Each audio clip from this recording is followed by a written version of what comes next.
Hello guys, today I have the Yamaha earbuds and I'm going to show you why are these earbuds so quiet.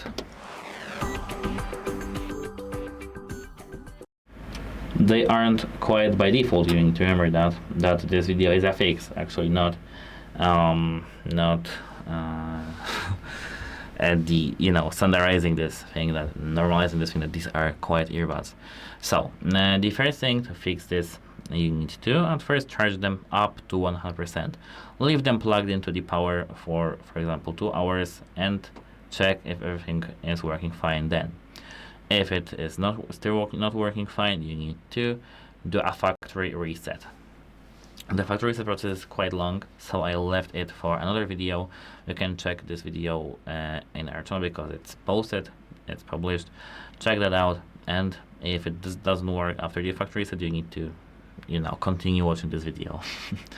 If it still didn't work for you, you need to now check if the player in your or your phone is not the issue. Check for the volume level in the app, in your phone, and check if everything is set to normal. And actually that's it. If it's still quiet, you need to contact device support. Goodbye.